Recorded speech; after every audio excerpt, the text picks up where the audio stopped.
Hi, Jerry Matthews from the Bukwas Crew here. On today's continuation of the Summer Sizzle podcast, we have a great conversation revisited. Our guest is Steve Anderson, otherwise known as the Curious Cryptid. Steve's a technical engineer who uses his history of being immersed in factual data and then applies it to the Sasquatch phenomena. Now, Steve has his own YouTube channel where he does streams of conscious, allowing the listener in on his evolving understanding of how his beliefs about Sasquatch affect his outlook on his life in general. They are very eloquent observations, and I found them a soothing joy to listen to. I will supply you with the link to his channel in the notes section of this podcast.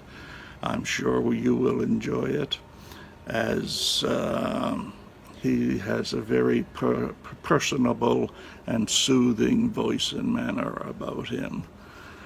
So here we are, coming in at number 6, our wonderful, wonderful conversation with Steve Anderson, the Curious Cryptid. Enjoy.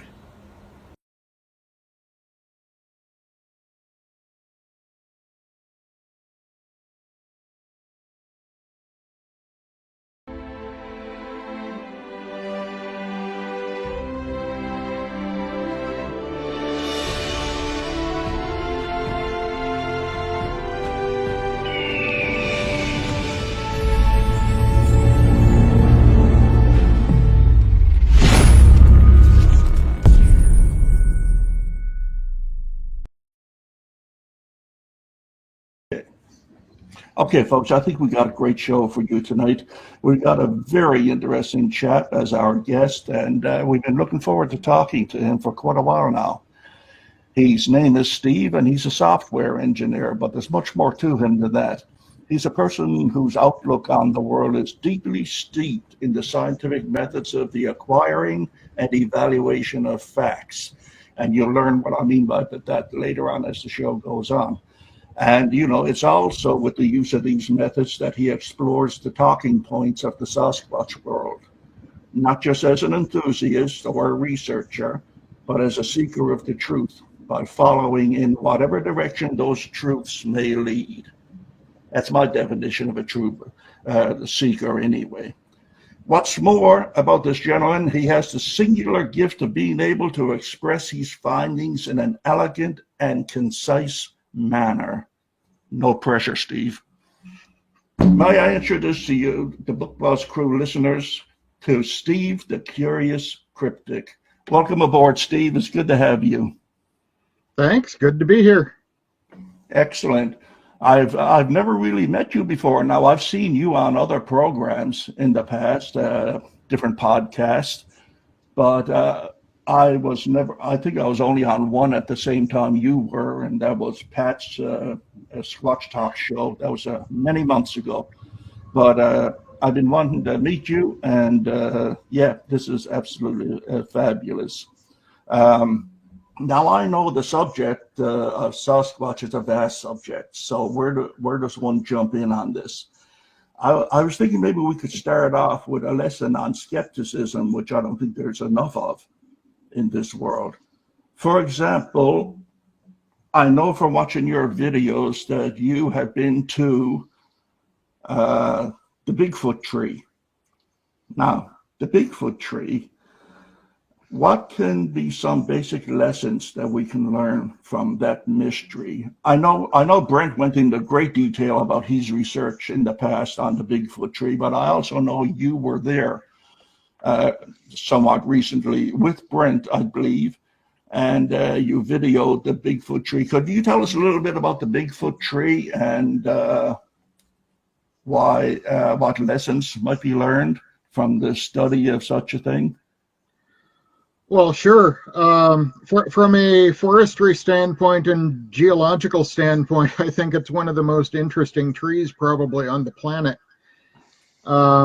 It's growing on an old riverbed, glacial riverbed, and it's got a lot of large stones in the ground around where it grows, and its roots are entwined into that. And when the wind blows, it shifts and moves, and you hear thumping and grinding and all sorts of noises. And if you had a light object like a tennis ball on the ground around the base of that tree, sometimes when it's going, those balls will actually start bouncing around on the ground, so much from it. There is a little bit of question as to exactly where the sounds come from and exactly how they're generated, and it's probably more than one mechanism involved. Brent described a branch about 60 feet up in the tree that is grown from one side of the tree into the other. It's a forked tree, so it's a tuning fork sort of tree. And he's fairly convinced that most of the thumping sounds are coming from that sliding back and forth. And I've got to agree, at least some probably do. But when I was sitting there for 5 or 6 hours one day listening to what's going on around there, I found at least 2 other trees that do basically the same thing, and they don't have the tuning fork, and they don't have the branch stuck through them growing up higher up. So I'm thinking that a lot of the sounds come from underneath the ground, and I've got a test that I want to do to try to figure that out. Basically, clipping microphones onto the tree, low down to the ground and high up, and looking at when a sound happens, looking at which microphones are getting triggered first. Is the sound coming from the top of the tree going down or the bottom of the tree going up? Steve, could you just quickly review why this tree became a tree of interest in the first place?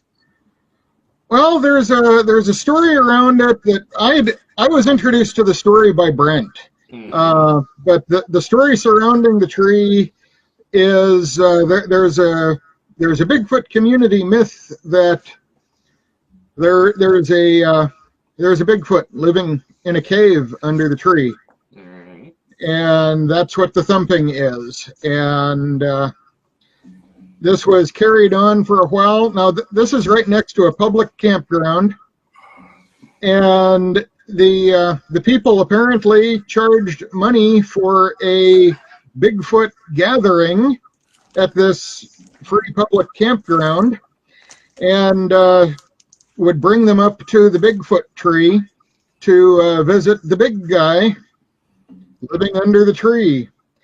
Now, the funny thing is, if it was too windy and the tree was thumping too much, possibly in fear of someone figuring out what was going on, the story would always be, "Oh, he's mad, he's angry at us, we better leave right now. Can't let people see what's going on for too long." And where is this tree located, Steve? It is, well, it's something that Brent didn't give to me until I was basically near there.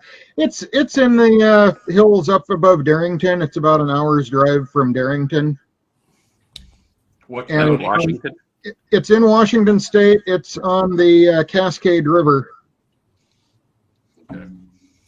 It's not a big secret because, I mean, in recent What's the name history, of the there's been a campground? lot of people going there to see that tree. It's a well-known spot. Yeah. I'm struggling to remember the name of the campground, actually. I can look it up here. That's all right. But you go into Marble Mount, and at Marble Mount you turn south and go down along the Cascade River. Google Maps is not showing me the road. It's because it's cloaked with the UFO Sasquatch. Yeah, you don't want to buck those guys. Yeah, the Starfleet UFOs. Cross-border Sasquatches. Yeah. Ooh. Yeah. But yeah, I mean, it's a pretty well-known legend. I certainly hadn't heard of it, but I'd been out of the community for a very long time when that story started to evolve. And I'm just kind of respecting the fact that Brent was kind of handling it as a don't tell everyone where it is. A lot of people already know for sure. Oh yeah. Well, From what I gather, we'll keep the campground name confidential for now. Then, yeah, if he yeah, wants but to from kind what of I, keep from it what low key, yeah. from what I understand about Brent's investigation into that tree, it's very well known. There's been hundreds of people to that tree, Mhm. and Oh, yeah. before Brent even got there, before Brent discovered the tree, and I Yeah. must be listening to And some. my only concern about it is vandalism. You get too many. Just honestly, my experience is if people are what they leave behind, people are trash.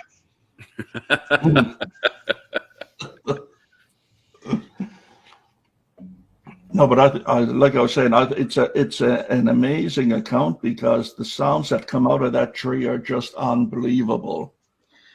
Yeah, I have not seen it on a really active day. I only got 5 or 6 thumps out of it for sitting there for about 5 hours waiting for the winds to pick up. Even that was impressive. Yeah. Just those. I mean, boy, the first time I saw Brent's video on this tree, and if you go to his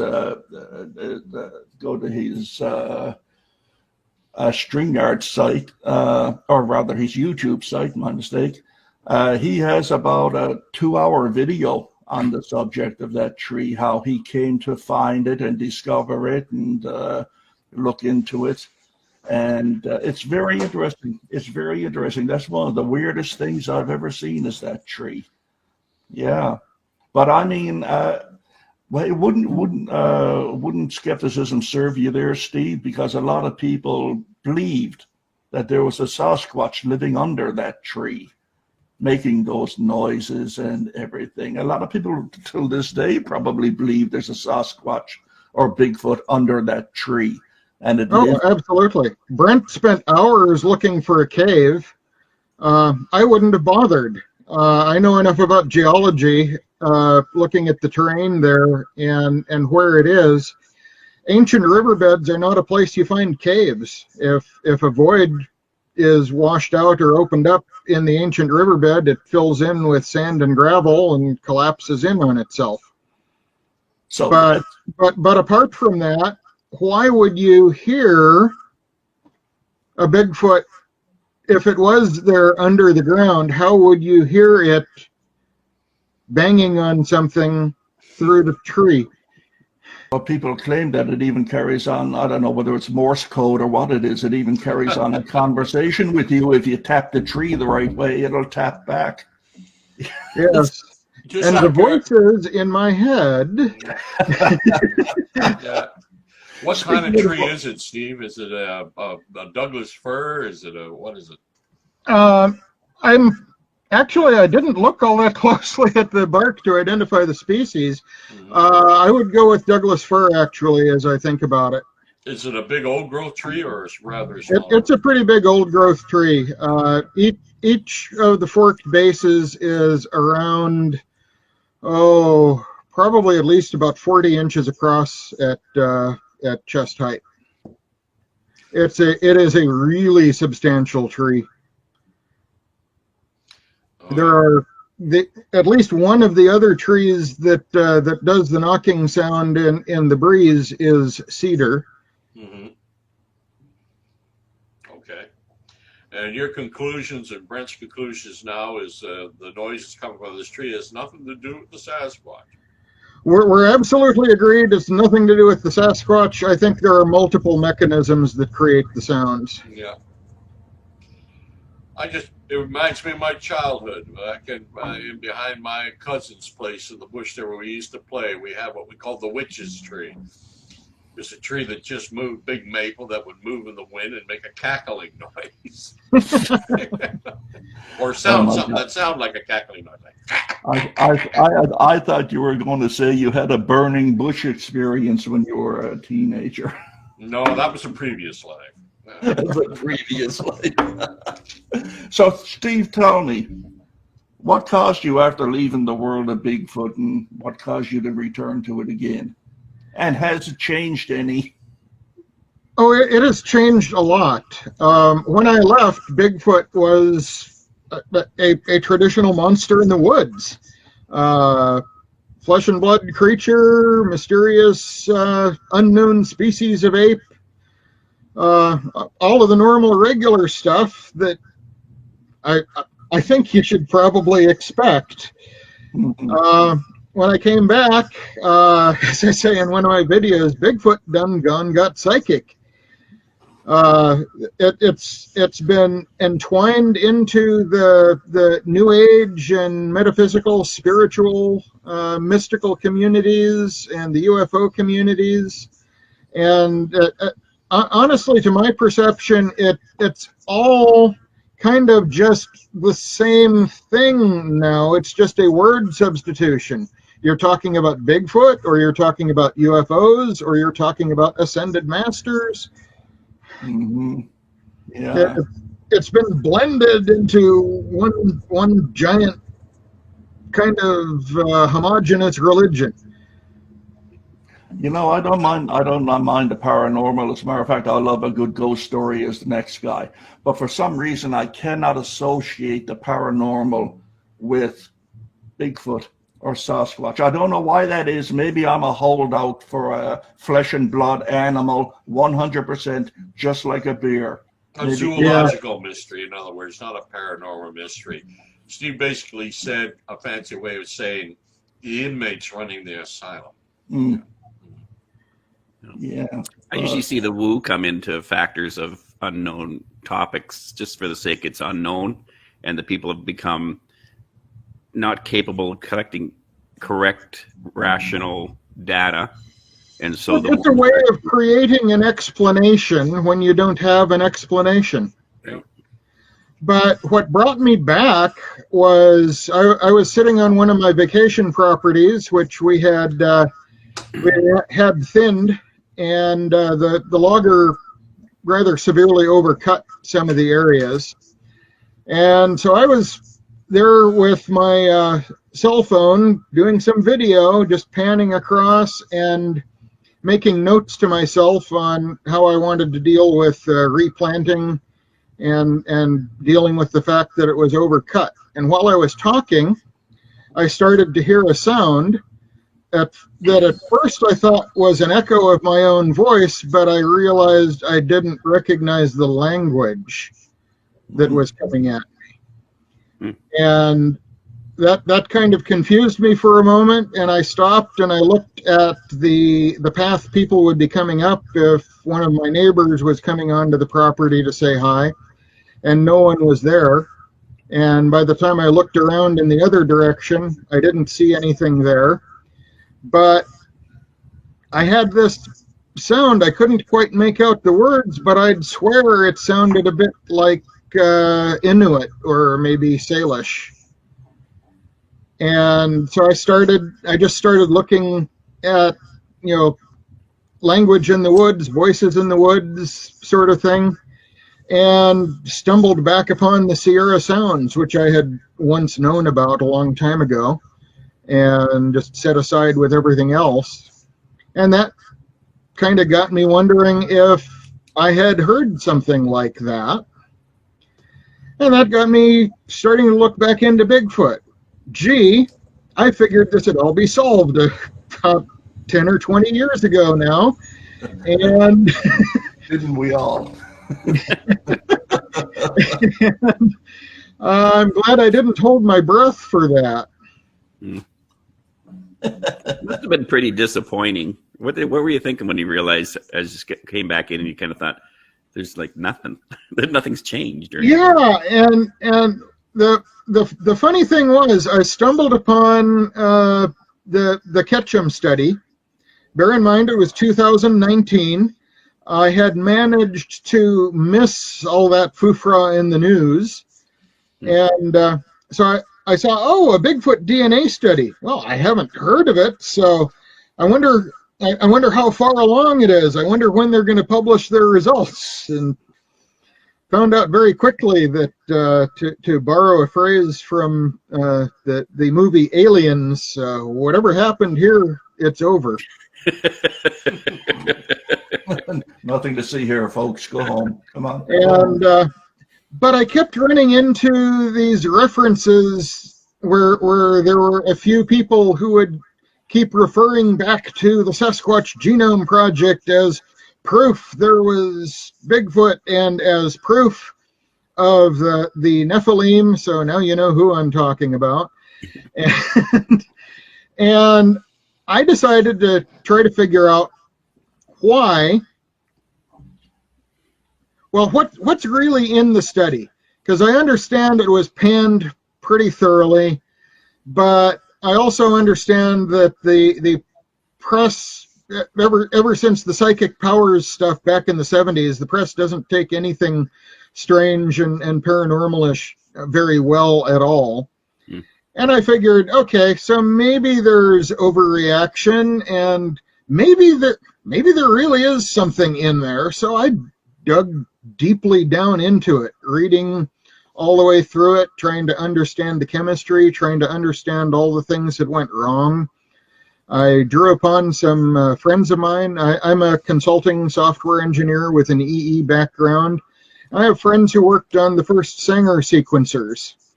And so I asked them about the projects that they worked on, and they told me about the chemistry and the electronics.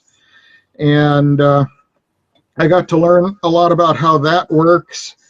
And I got to the point where I couldn't learn any more. I was running into pretty much dead ends. And I sent an email to Dr. Meldrum the Saturday before Christmas in 2019, or the Friday before Christmas. And Saturday morning, I woke up and I heard my phone blip, and I had an email from Meldrum. Wow. Saying, have a look at these papers. And that led me to Dr. Haskell Hart. And from Dr. Hart, I started to learn about how to access the DNA databases that are online from the National Institutes of Health, and how to do alignment studies, and reading through his blog and duplicating all of the work that he did to understand how to do that. That's one thing that science does. Someone's done this, so you look at what they did, you look at how they did it, and then you repeat it yourself to see that you get the same results. That's something that I have seen this many people in the Bigfoot world do. And it's so important, it's worth mentioning twice. That's a lot. That's a whole lot. That's a lot of people. Yeah. That many? Holy smokes. Have you ever had an encounter yourself, Steve, or possible encounter of some kind? I believe so, on 2 occasions, maybe 3. 2 are in the Salton Basin area. They were very close to the same area. And the reason I say yes on one is I was sitting in a car. I'd gone out there to go stargazing. It was a new moon night. It was dark enough you couldn't see your hand in front of your face. The mosquitoes were awful. We had retreated back into the car. Our eyes were still adjusting to the dome light being on. There was a grunt. The back end of the car got pushed, and something brushed past the car, walked onto the road, and then I could hear it stomp down the road on 2 feet, deeper into the forest. Later that evening, and this was 1986, so no, I don't have any pictures on my cell phone, because there weren't even cell phones then. And but I stopped for gas on the way home, and there was a handprint, humanish hand shaped kind of like this, but about the size of a dinner plate on the back fender of the car. You know, I recall listening to one of your audio essays, and I think you were talking or making reference to survivors of past encounters, and you spoke about dreams. a dream, one or two dreams that you had, and you called them teaching dreams. I'm really curious about that. Well, the idea of the teaching dream is something that I learned about in the 20 years that I wasn't looking for Bigfoot. I was still interested in strange and fringy stuff, and so I was looking at the spiritual and mystical communities, and Sure. and one of the ideas that they have in the framework of the kind of New Age spiritual belief system is having spirit guides, and your spirit guides will often teach you in the form of dreams. As Leon will point out, there's lots of psychological reasons behind why these things go on too, and brain chemistry and all of that. But if a dream is particularly meaningful to you and it brings you a level of insight in something that you may have not been aware of, and you take the time to investigate whether that insight is actually useful and rooted, at least in some part, in fact, it might be helpful. Mm. Mm. Just your subconscious telling you what the heck is going on. Normally, when you have deep, intense dreams, you've been learning something. It's not necessarily anything to do with what you're dreaming about, Yeah. but your brain is generating new neural pathways, and it's connecting things inside your brain. And what you're dreaming about are the things that are getting connected into the new things that you're learning. I can understand that. Tell me something. Has anybody here, ever had a dream about Bigfoot or Sasquatch? That there was a Yes. Bigfoot or a Sasquatch in the dream Yep. Yeah, that you remember to this Yep. day? Yep. I've only had one. I've had one. It was so bizarre. It was maybe it was shortly after I read about the Chapman incident or something, but I was in this ramshackle cabin in the middle of a prairie, but the prairie didn't have grass. It has, can I pay you for this, Leon? The prairie didn't have grass. It had these yellow flowers, acres and acres of yellow flowers. And all of a sudden, I became very apprehensive in this old cabin. And I went to look out one of the windows, well, where a window used to be. Now it's just an opening. I looked out, and about 300 feet away or so, I could see this creature, dark, covered in fur, looking more like Neanderthal than you think of a Sasquatch, because it had the protruding face, but very muscular. And I was scared to hell. I said, I can't move. It'll see me, and it'll come this way. But it kept walking and kept walking right on by the cabin and right down over the hill to a river that was a distance away. And I remember that vividly till this day. I don't know what it was telling me. Speak to the flowers, or I don't know what the heck it was. But most of my thoughts are old-fashioned. That's why they come out as a Neanderthal. But it has always fascinated me what that dream meant and what it was. How old are you? That's a good question. I have no idea. What's I your have no suspicion of how old you were when you had the dream? Oh, that was about 20 years ago. So I guess I was in my late 40s. And when did you start looking for Sasquatches? Not in any meaningful way till about 2003. Which is 20 years ago.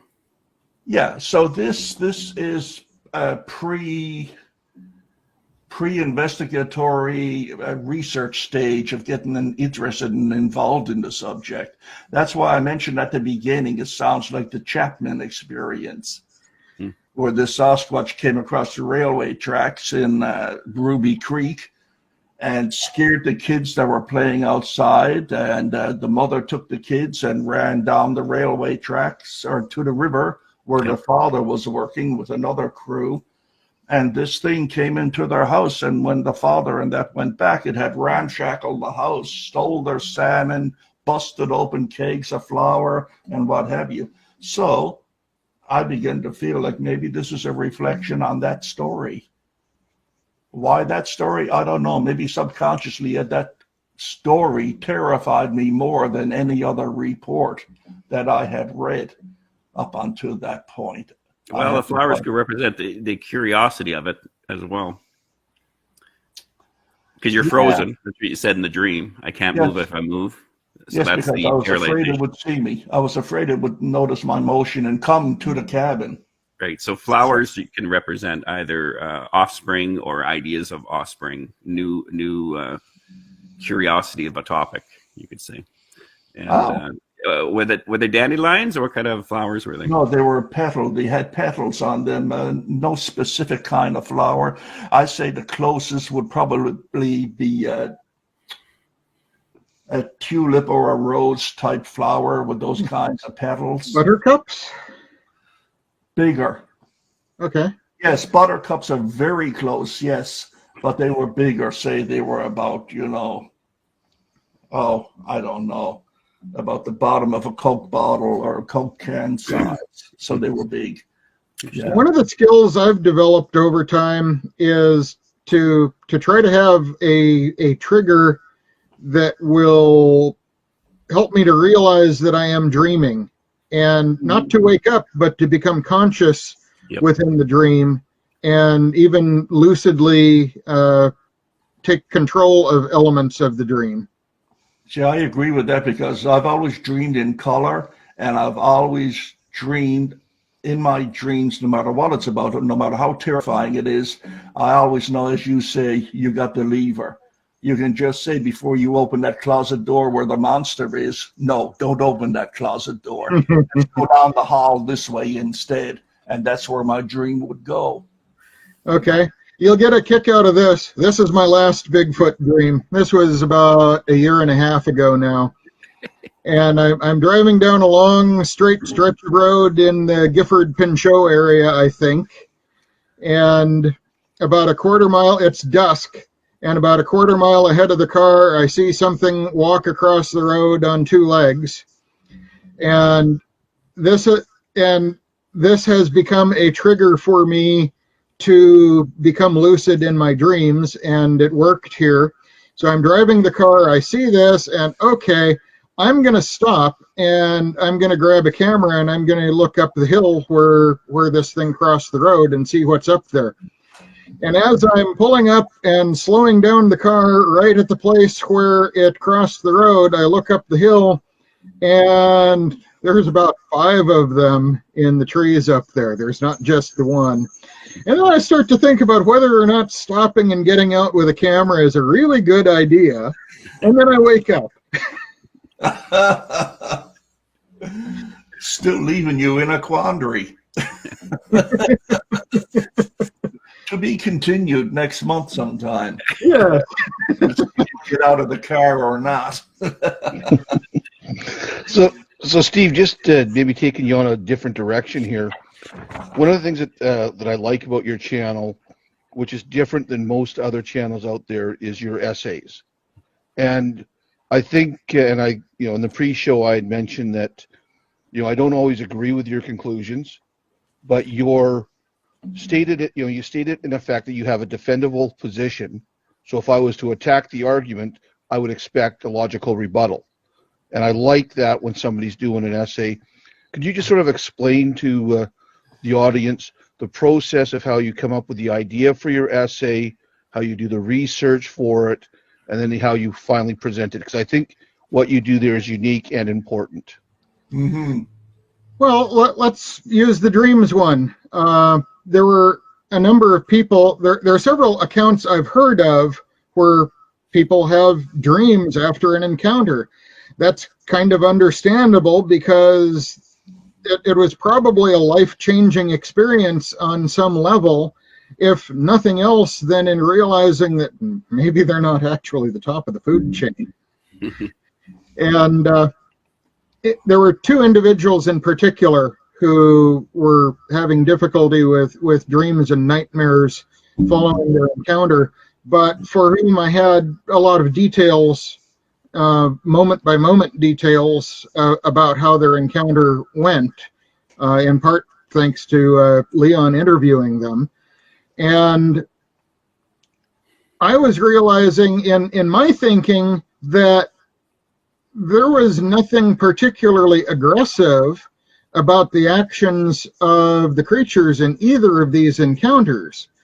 Yet these encounters were tremendously stressful to the individuals involved, and they had difficulty sleeping, they had nightmares, they'd wake up in cold sweats.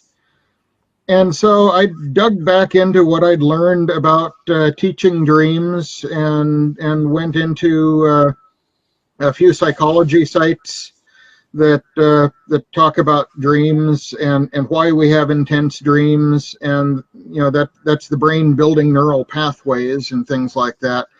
You dream a lot when you're a kid. You might not dream as vividly or as often as you grow up because your brain is not building so many new pathways all the time. But I arrange these, I think about what I want to say, I outline it, I usually find myself rearranging it 2 or 3 times before I start recording it. And so that's why I like that better than just jumping on a camera and doing a live recording with a completely ad hoc thing, because I find that I'm able to arrange things in a more logical way. Once I get all the content down, and then, no, I want to say this before I say that, and no, I want to add something here before I say this other thing. And I also noticed, Steve, that flows better. Yeah, I also noticed because you and I connected up fairly early when you got back onto the scene, I think, or fairly early. What I also noticed is in your essays, it's about your experience of what you walked into, trying to provide some kind of rational narration to what may be happening to people, or what help kind of guide people internally of what's happening in regards to their experiences. And so some of the ones that you did, which was, when you talked about Dunning-Kruger effect and mind games, and also about, there's that one brilliant one when you mentioned about Everest. You want to share that a little bit? A little metaphor. The path to enlightenment is littered with the shattered remains of cherished beliefs and the remains of those who could not leave them behind. Yeah. And my illustration for that is Mount Everest, because a lot of people don't necessarily know that along the path from the highest camp to the summit, there are the remains of about 300 climbers who have died that couldn't afford to be recovered, and their bodies are lying there frozen along the side of the trail, usually moved just a little bit off the trail so you don't actually have to step over them. And it's something that's very sobering to a lot of people when they make that summit attempt. And some of them made it to the summit but didn't make it back. And it's just a very serious, very sobering way to discuss the basic idea of your cherished ideas are things that might be holding you back and preventing you from getting to the goal that you have. In the case of those people, the goal of summiting Mount Everest and coming home to brag about it. And interesting with that is that some of those bodies have now become landmarks that other mountaineers use to discuss different trails. Yes. Navigation decision points.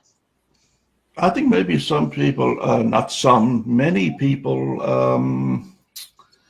they don't want to give up the old safe and secure. One of the best books I ever read in my life was J.D.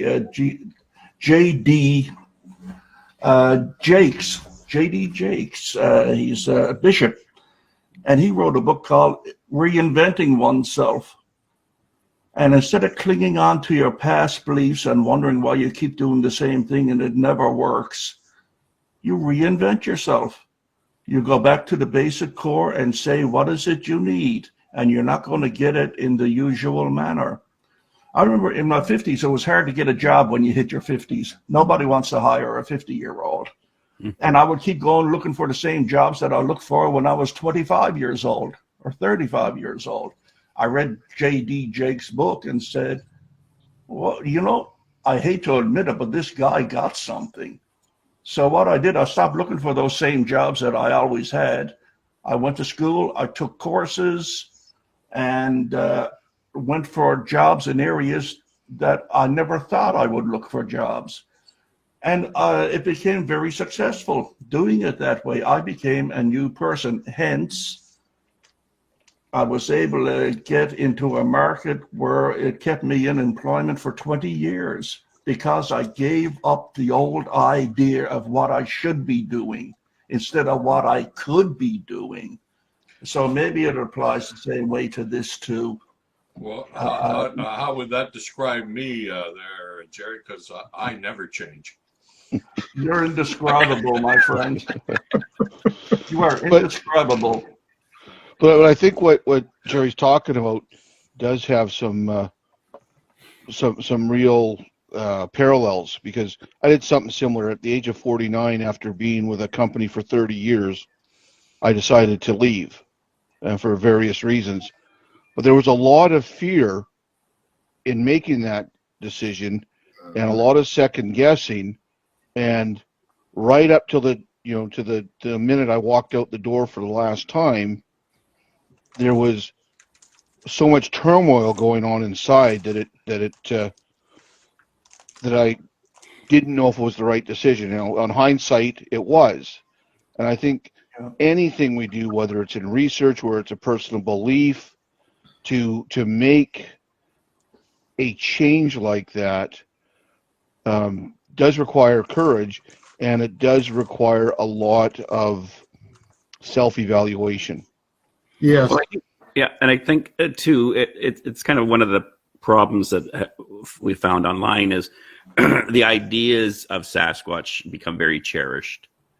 And then once you realize the ideas actually aren't really accomplishing where you would like to go as somebody who's searching for a Sasquatch, you have to wrestle with that. And not only that, you have to, in a way, not that you're betraying other people, but they will you feel in a way that they're going to sense that you're betraying them because you no longer can believe what they believed before. Thus, if I stay here, I become anemic and I will die, or I will be fooling myself, and I'm aware I will be fooling myself. So I must move forward. And I think that analogy that Steve says there, every time I hear it, well, especially in that one essay where you actually really kind of stretch that idea out a bit. Yeah, it's not just the topic of Sasquatch, it's about anything in your life. Absolutely. And I'm willing to bet that in the people I'm seeing on the screen right here, all of you spend at least some time, at least a couple times throughout the year, and probably a lot more, just being introspective, looking at where things are, what you want to do, and how you might get to some place you want to be that you can't get to right now. A friend of mine who does that too, and frankly, everyone I know who's not stuck in some sort of circular belief system, circular argument belief system, does a lot of introspection. But a friend of mine was talking to his brother once, and he asked his brother, you know, when you sit back and you look at where you are in life and you reconsider decisions you've made along the way and try to figure out what you want to do to change things so that things can be better for you. And his brother says, nope, don't do that. Must be nice. I don't know. His brother died about 6 months later, and his brother was living at home with mom and dad until he was 47 and died of a heart attack. Wow. People aren't going to adapt and change because people hate to adapt and change. I've got no problem believing that something paranormal took place at the same time there was a Sasquatch sighting. I have a hard time believing that each was related to the other. But I mean, you know, I'm willing to give paranormal its due. Not so much the woo aspect, but I mean, ghosts and other disturbances. I'm willing to give it its due and say, yes, in their own place, I believe these things happen. I believe in ghosts. I believe, you know, I think animals have it over us in their unification with the universe around us. I think animals have it way over us. Our dogs and cats have more of an understanding about what's going on in the world than we do, and they have it on an instinctive level. I've seen. I think they may just have less of a concern. Well, exactly. That's it. They have don't less. overthink They don't everything. just give a damn. They just don't give a damn. I'm living my life every day, you know, and I'm not going to worry about the big plan of the universe because I'm living it, you know. And people, what are people? People are only the universe made manifest to explain itself. That's it. We're here to tell the universe what it is. That's why the universe created us. Outside of that, no other purpose. Yeah, growing and changing takes risk, and risk is scary. Like each of you have said who've discussed those changes. One of the things about being a consulting engineer is I'll have a gig for 3 months or 6 months or 9 months, and often those gigs extend for several years because clients find out that I have a lot of really useful knowledge. I can help them in getting product working and in training their staff and bringing their people up to speed. At the same time, sooner or later, those gigs are going to end, and then I need to find another client somewhere. That's called portable skills, something that I teach people all the time. But those in-between times can be pretty scary, like 18 months during a global pandemic. That's the price you pay for being self-reliant. Well, yeah. Tell me, Steve, in looking back at some of your essays you've done in the past, have you ever looked back and found out more things and thought maybe my conclusion was premature, or do you still basically stand by them? I think I pretty much stand by everything that I've put out so far. Mm-hmm. There are about 5 that I have in the pipe that I'm kind of working on, and the evidence one I had in mind actually for a few months, and I just didn't have the time to sit down and record it. That's not the last one you did, though, right? Evidence is pretty much the last one I did. I would have to. Well, you talk about evidence with work and with my clients' concerns. Right. Hey, Steve, on your website, you have mission 1, mission 2, and mission 3. Do you think we're getting anywhere with this?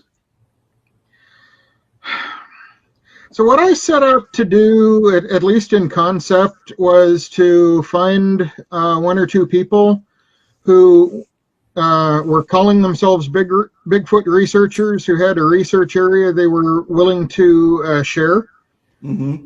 and who were interested in trying to understand what's actually going on there.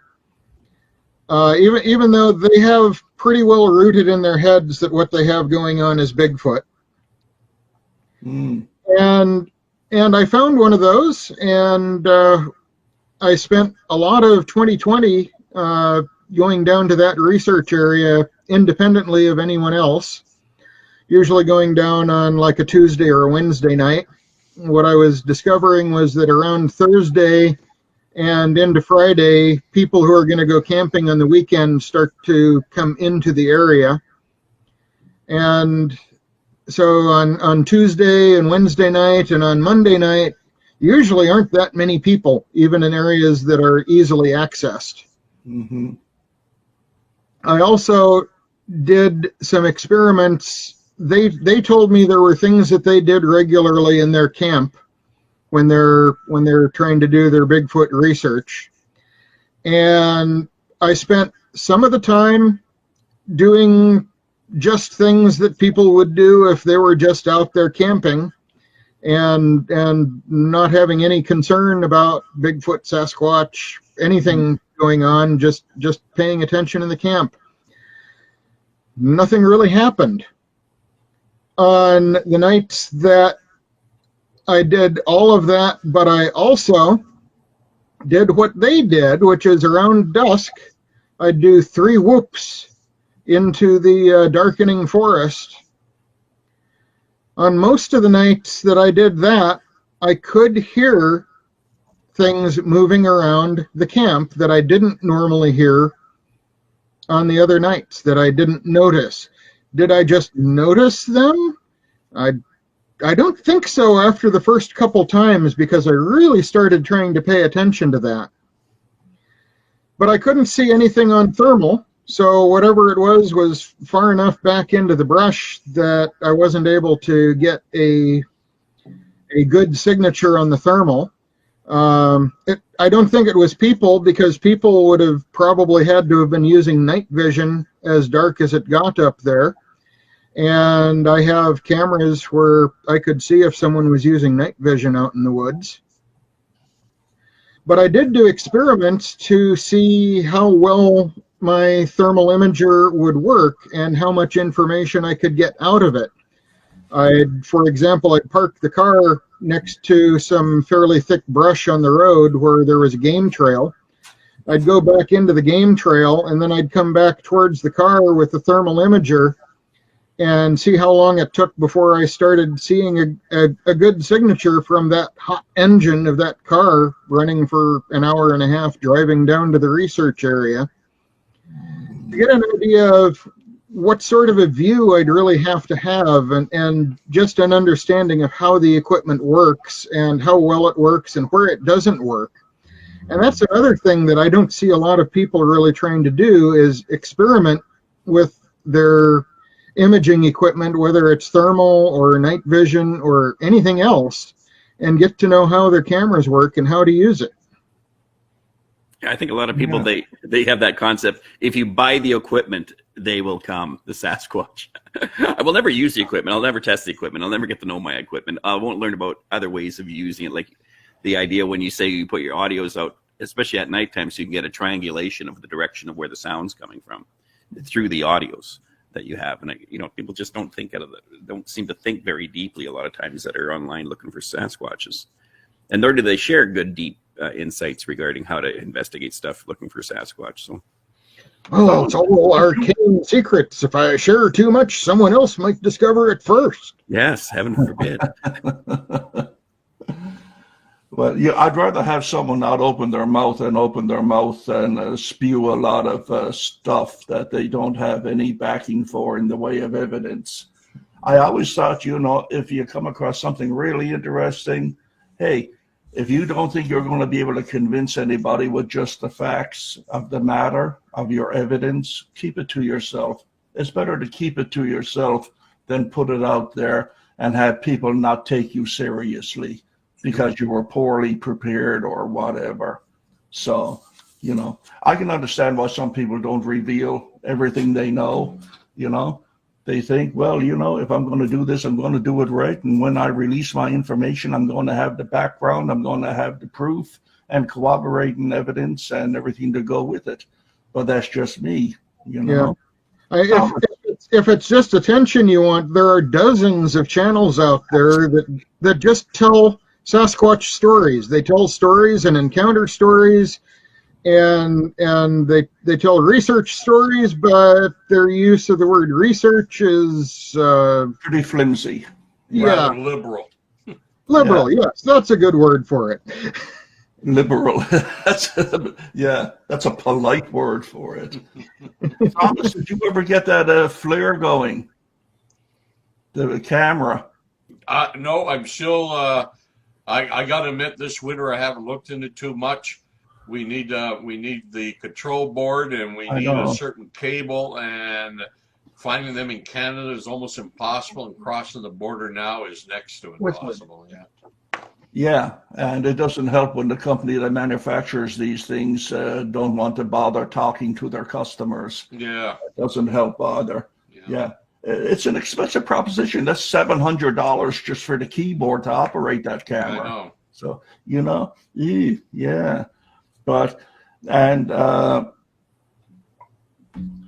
what we're all about, I think, Steve, you said it in mission 2, and that's to promote and explain scientific ways of thinking, to make observations and avoid explanations in the field, to separate beliefs from observations and facts. And keep your mind open, absorb the information that comes to you. Don't be in a hurry to make a decision about it. Look at it later on and see if it makes any sense to you, but just don't discard anything out of hand that comes across your path because it doesn't match up with your perceived idea of what is evidence of Sasquatch or Bigfoot. Boy, that was a long way of saying,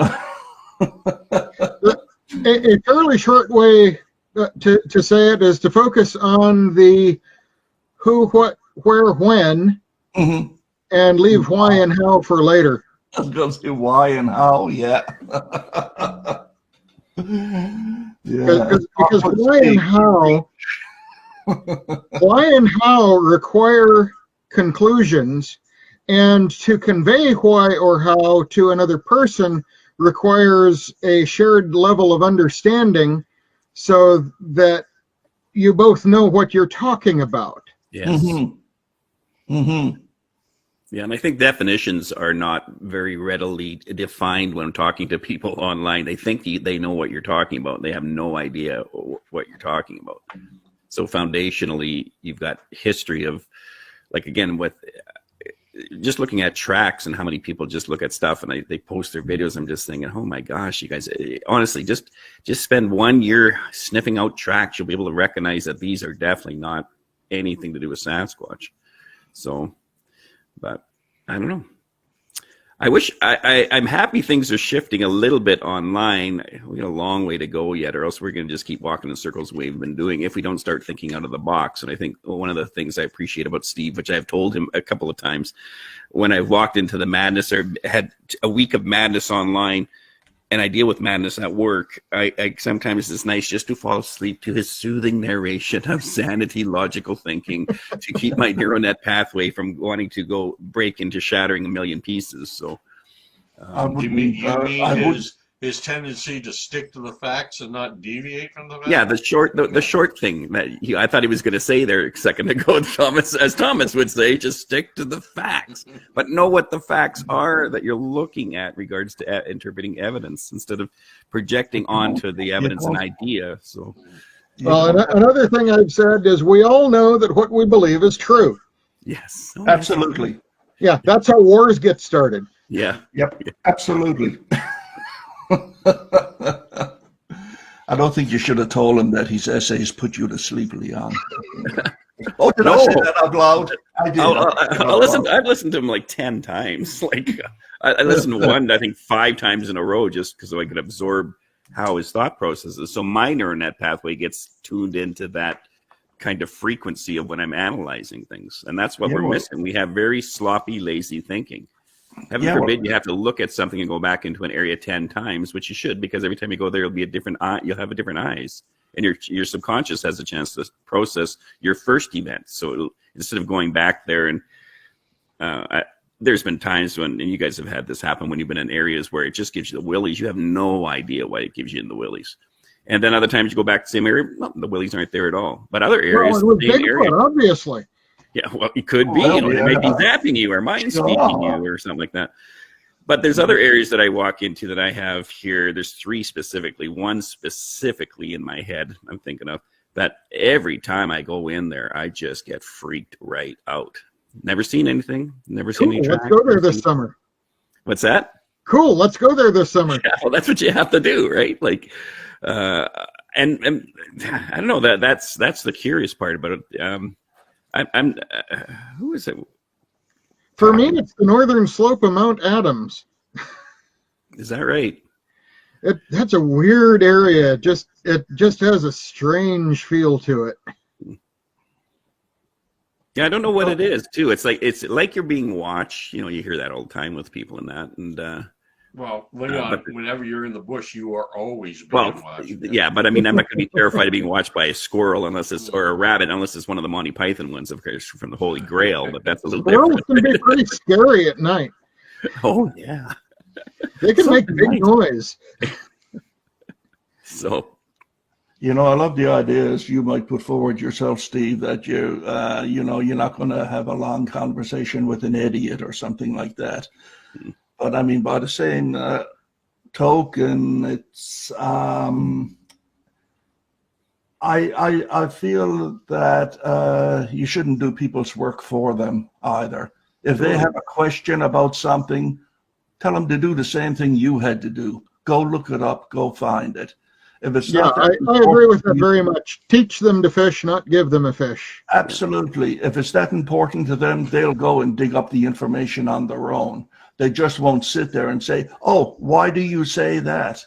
Yeah. Well, because I've learned over time that that is the truth. That's why I say that. And that's something very much missing in Sasquatch world or Bigfoot world still.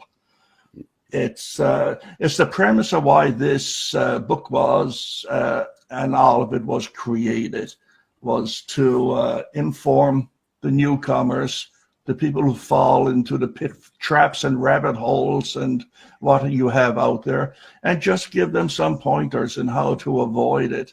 I'm not going to do your homework for you, but I will give you pointers on how to make it a lot easier to accomplish, you know. And that's what this is all about. This the Bukwas Club, West Coast Sasquatch, everything. It's all about the newcomer, or the newbie, or the not just young, but of any age. You know, you're never that old that you can't learn or look at something differently. And that's where we came from, and that's where we're going. And we try to avoid the occult of the personality and all the rest of the mind games that are out there. We like to deal with logic and a degree of passion, and just telling it like it is, reality. And I think the other thing that we want to do is, if we do as a group, you know, let's face it, we're all a little older in the tooth, and you know, it can be said that, you know, our generation of researchers have failed. I mean, there's no, and you know, the original Four Horsemen, that they've brought it forward, but I mean, we've all failed, because Sasquatch, Bigfoot, we don't know anything more about it. We don't even know if it exists.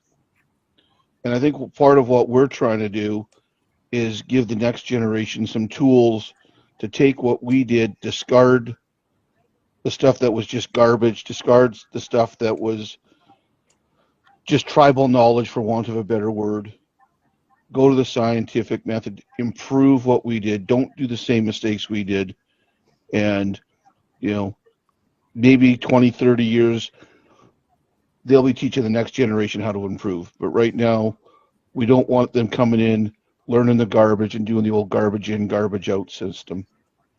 Well, to some extent, there's a lot of value in making some of those mistakes yourself, because as I've described in one of my essays, I've been doing, for example, I've been doing avionics, safety electronics for the cockpit of commercial airplanes for 40 years. And I can't just teleport that knowledge into your brain and make you an expert in that field. To do that sort of thing, you have to do a lot of learning to build the right foundations, to build the framework so that we could even communicate meaningfully talking about software and avionics. Yep. But as far as Bigfoot and things like that go, there's a lot of value in experimenting, but in learning how to figure out when something is working or not working. And not just assuming, for example, you buy a thermal imager and it, you know, you read the manual and it tells you a bit about its characteristics and limitations. And well, you just assume that, you know, a device works exactly like what it says in the manual, and the manual usually presents you with ideals. And that's why there's a lot of value in going out and experimenting with the equipment you have, because it doesn't always work in the field quite the same way they say it does in the book or the YouTube video telling you how to use it. And that was my point exactly, because we've been doing basically the same thing with some variation, but basically the same thing for decades, and it hasn't really progressed the field at all. And if we keep doing the same thing over and over, we should expect the same results. Let me ask a question. Have you been looking for Bigfoot? No, I look for Sasquatch. Okay. Sasquatch. Okay. Have you been It's an looking for inside joke Sasquatch? about the Canadian versus U.S. Well, actually, I tend to use those terms differently with better discipline myself. For me, Sasquatch is the flesh and blood creature that lives out in the woods. Bigfoot is the spooky woo, mind-speaky psychic thing that stepped off a UFO into the woods and was dropped off by aliens. Bigfoot's everything else. That's a good way to put it, yeah. Yeah, Bigfoot is the Bigfoot world, Bigfoot community. Sasquatch is the creature itself, so you can divide But them. my question is, you've been looking for Sasquatch. Yeah. Yep. Yes. What I started doing when I started getting into this again a couple years ago was, okay, I'm going to figure out if there really does seem to be something out there that I can't figure out what it is and I can't really explain very easily. And I'm going to figure out what's actually out there. Mm-hmm. And maybe it's going to be Sasquatch and maybe not. And so far, it's not. But I do have a couple of mysteries that I want to keep following up on and pulling on those threads. Mm-hmm. The thing is that we've got nothing to lose in this game. There ain't one of us here that would lose sleep tomorrow or cry in their pillow if it was suddenly pronounced that Sasquatch never existed. It has been an error or a hoax from the very beginning. It never happened. Forget it, folks. None of us here would lose any sleep over that. I would have to throw away half of my T-shirts. Yeah,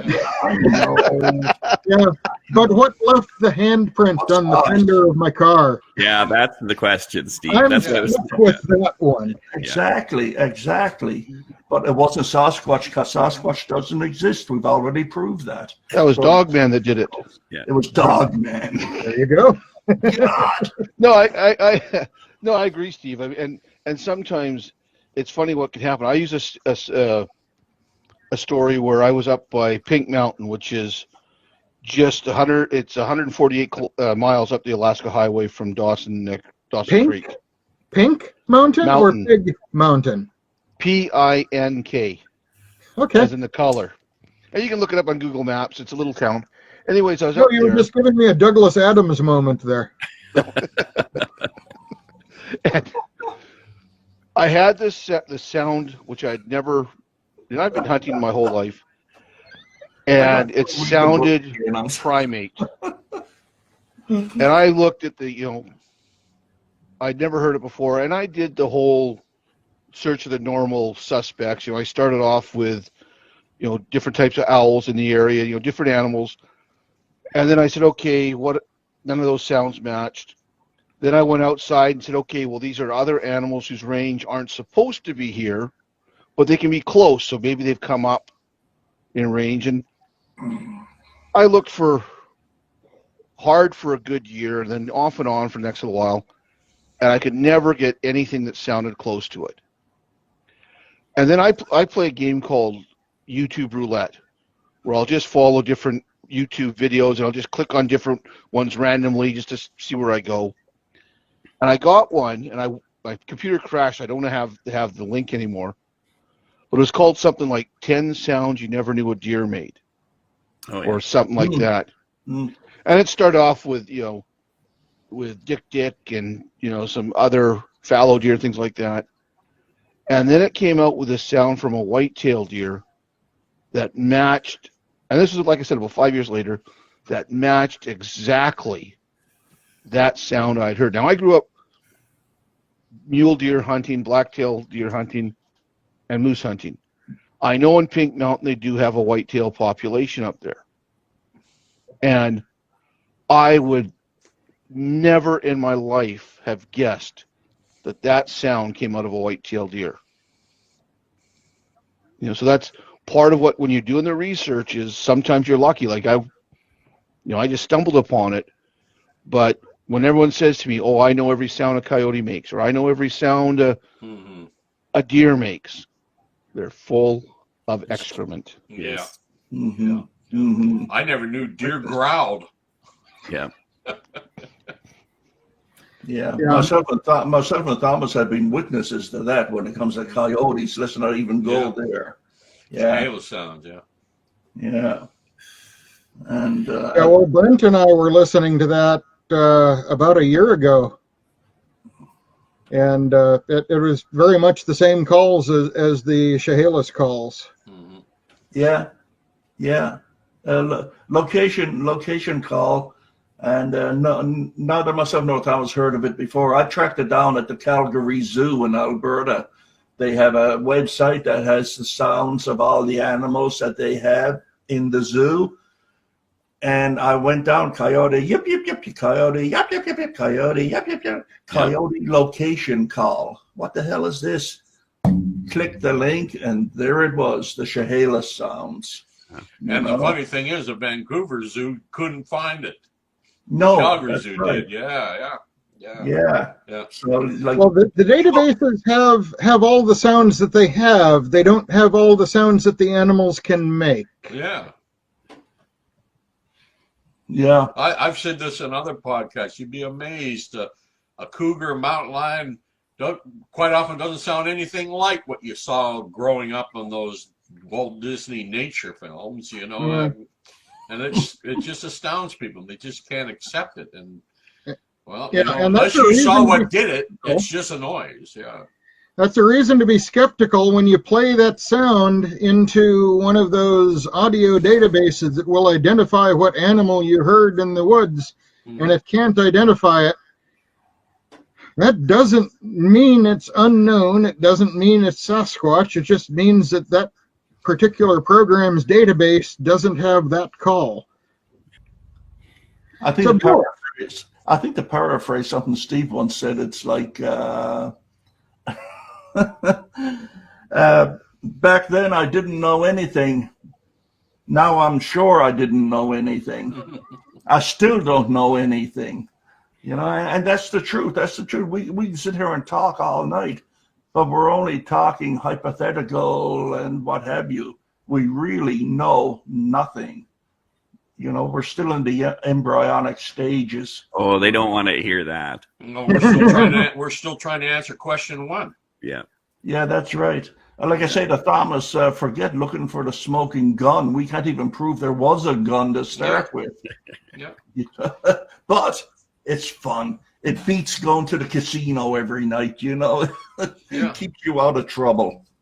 Can cost as much, What though. people say, do something different. Well, as far as I'm concerned, the only thing different, and I have been doing it, but is looking for what science has always demanded: a body or piece of body for sufficient skeletal remains.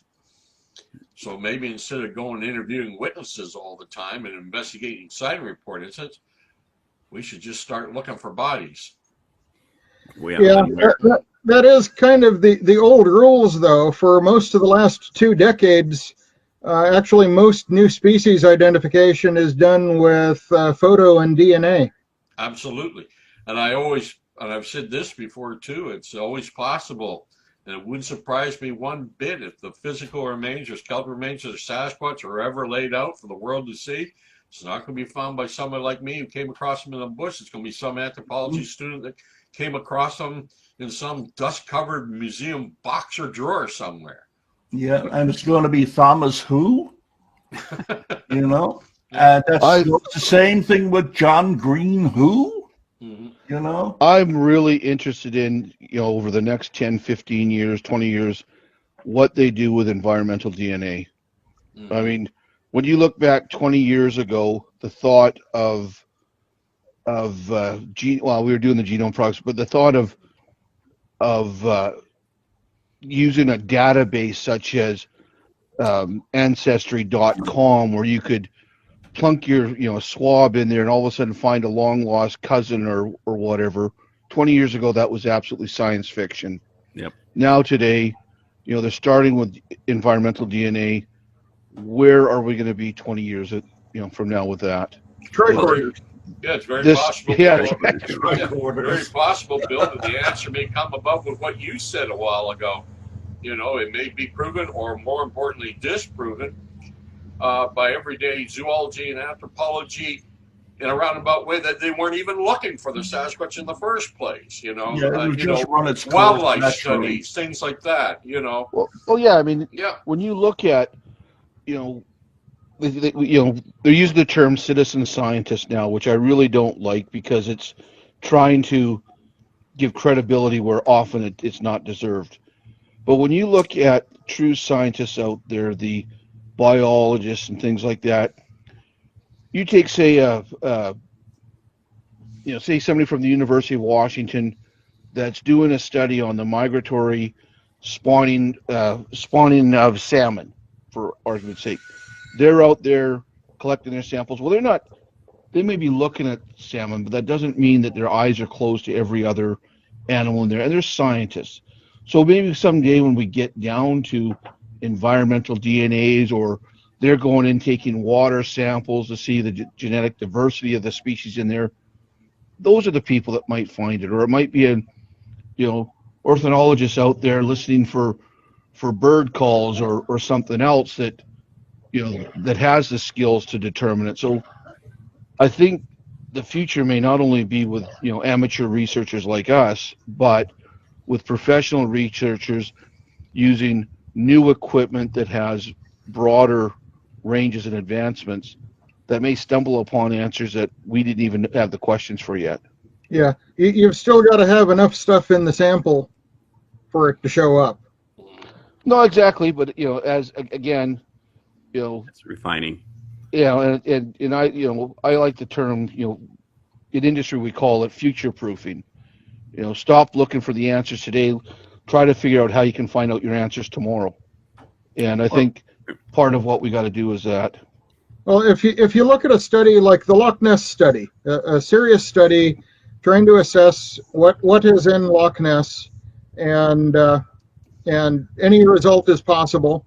And they collect all their samples. They do the eDNA analysis. They find evidence of all the creatures that they know live in the lake, plus a few that they didn't.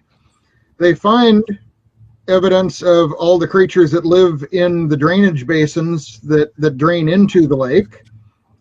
And they don't find the Loch Ness monster. But in all of that they found, realize also that 25% of the DNA they were able to reproduce in that study was thrown out because basically the fragments were so degraded and so small they couldn't be meaningfully matched to any other fragments, because what you need to do with eDNA is you're getting fragments of DNA and you're trying to connect those fragments together into longer and longer segments until you actually have whole genes and even whole genomes. And it takes a lot of computing power. The chemistry is relatively simple. It just takes a lot of computing power. But the chemistry keeps getting better and better too. No, exactly. And I mean, you go back to the 80s when they did, were taking samples, they were down to blood type or maybe some cultural identifiers. Now they've progressed so far beyond that. And that's the thing with eDNA, even if they don't identify, and I've said it before, let's say 20 years from now, 10 years from now, they do eDNA studies in 5 or 6 different areas that are separated by hundreds of miles, for argument's sake. And in each one, they find similar DNA that is unknown DNA. That then is a powerful argument that there's something out there that people just haven't identified. And then if you do some comparison to other genomes, you could come up with, okay, maybe hominid or whatever, but regardless, just getting better with the technologies are going to help us a lot. Well, here's what you're likely to expect. In the range of sequences that are on file right now, the thing that is least like us, the last time I looked, is still the octopus, which shares about 85% of our DNA. So you are 85% like an octopus, and that's the most different thing on the planet. You're about 2% different from a chimpanzee. And the chimps are about the closest primate to us. If you're looking for something that has hands like this and that has feet like ours, it's probably going to land closer than 2% to where we are. You're going to know it's a primate. You're going to know pretty closely how it's related to us based on the phylogenetic tree that we have. You don't need to have a specimen that you took the DNA from to know what that DNA has come from. You do need the specimen or the picture. Excuse me. You do need that picture to tell you how long ago it was there. Exactly. And the converse. We can find DNA of Sasquatch, but we don't know if it's 20 days old or 20,000 years old. And conversely, though, if we do get into these environmental studies and eDNA and they become commonplace and much better than we have today, if we don't find anything, then again, that is evidence for a lack of existence. Or mass delusion. Yeah, for right now. Well, I want you to tell me how my delusion left a handprint on the fender of my car. I'm with you. Oh, I know you're with me. I mean, I'm thinking about when you look at the COVID thing. I mean, how do they tell when it's reached its crest? Well, I've been listening to the news, not fake news, but they check out the sewage. You'd be quite honest. Human excrements at the cities. That's how they know that the spike has happened, because it's not prevalent that much in the sewage anymore. So it's the most honest thing about us.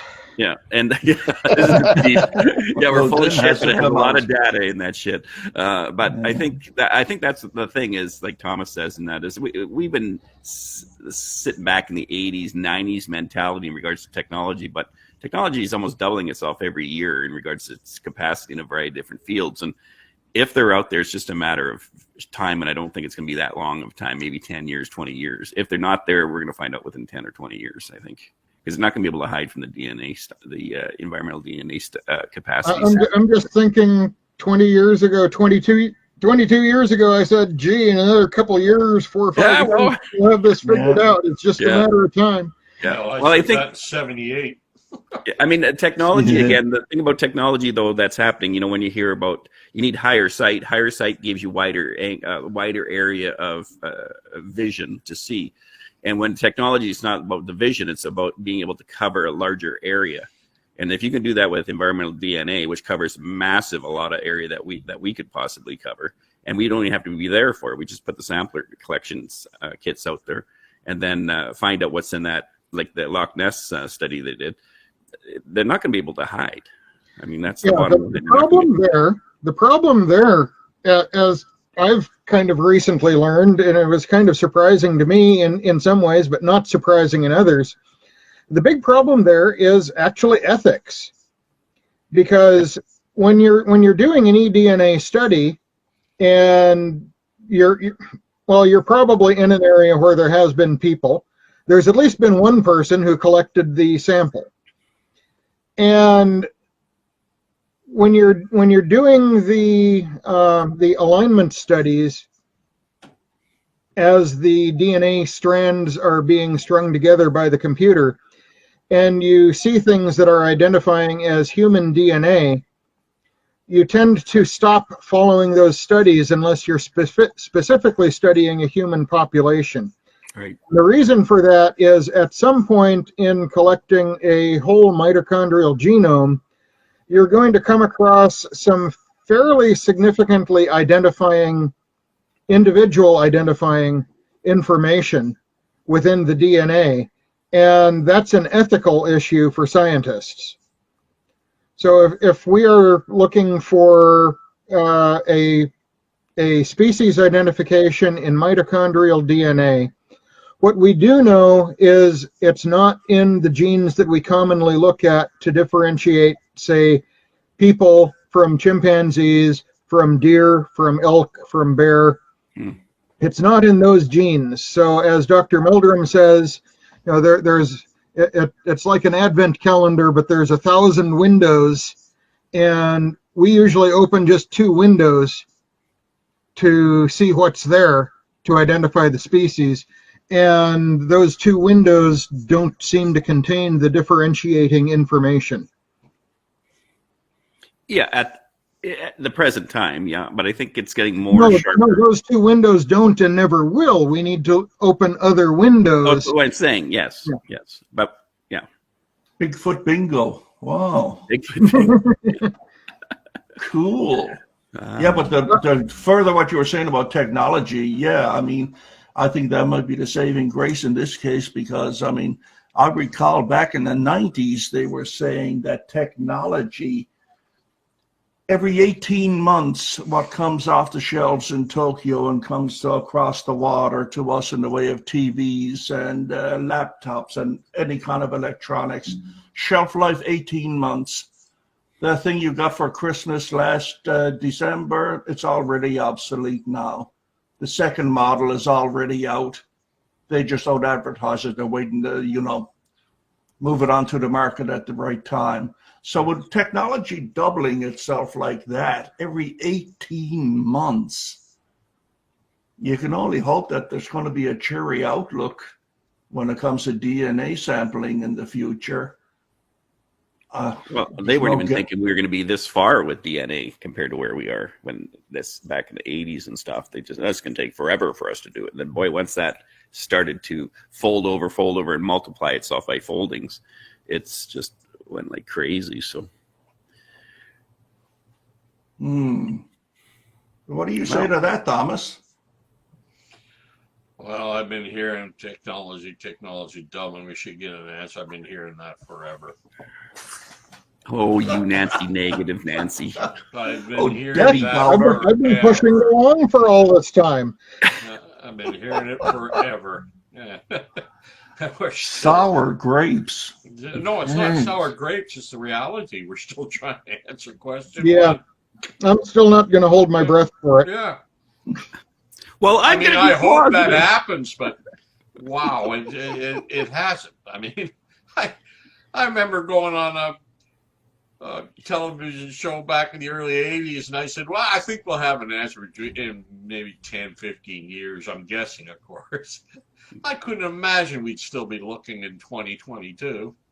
Job security, man. Yeah. Job security. You know, and I think the other thing that we've often missed is the interdisciplinary approach. I mean, how often have you heard when somebody's doing research, you hear from somebody else, well, you're not on, you know, a boots on the ground guy. Well, you don't need to be. I mean, there's people out there that, like Leon, good in the woods, can, you know, take a print, figure out, you know, how the mechanism of energy happened or motion happened in that footprint, figure out what it is. But there's also people that can take a audio recording and have a background in audio. They may not be able to go out there. They may, you know, physically can't get out there, but they can do the research into cleaning up audio. You have other people that can do it with video or photography. And I think sometimes the guys that actually, you know, boots on the ground, they get arrogant in that that's the only thing that matters. And I think we really need to look at to be successful, it has to be multidisciplinary. And and the only way we're going to get forward, because you can't be an expert in absolutely everything. What did they say? Francis Bacon was the last guy that knew everything there was to know in Western science. Well, he's been dead a long time. Yeah. Well, I had a guy on Bigfoot forums come on to me saying, I don't know if you get out in the woods very often, but I get out 5 times a week. And I replied to him, yeah, I don't care if you go out 5 times a day. That doesn't tell me you're any good at what you're doing, So it's kind of irrelevant how often you're getting out there. It's what you do when you do go out there. And I guess that's why he has an extra star by his name or something. I don't know. Well, Steve, thanks for showing up tonight. Sure. I had one question, just for the fun of it. I've spoken to Leon quite a bit, Jerry at least once before, Thomas a couple times before. Bill, I've never met you before. Oh. You've had a chance to watch my essays, and you mentioned it. Where do we have our differences? Oh, just in some small things, in some definitions. Nothing major, just slightly different outlook on things. If we really want to discuss it, I have to go watch them again in a deeper detail. But no, there's nothing major. I think some of your definitions with evidence don't quite line up with mine. But if we were to have a debate, I'm sure, like I said, you have nice definable or defendable positions. So I don't think you're a nutball or way out. I'm not digging for differences. I'm trying to understand contrasts where you bring value and where we may bring different value. Yeah. We you do that at another time. If you want me to dig deep in a couple of your videos and discuss them, that would be absolutely fine with me. Yes, and come back here and do it.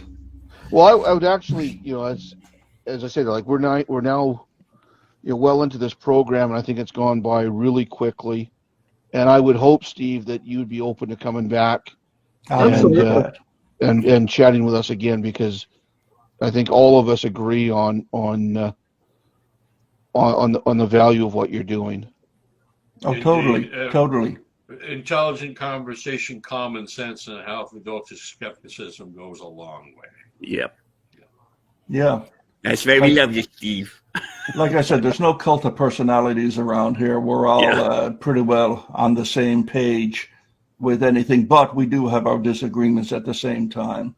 But we got our researcher, we got our mental health expert, we got our resident skeptic, and I'm just whatever I am.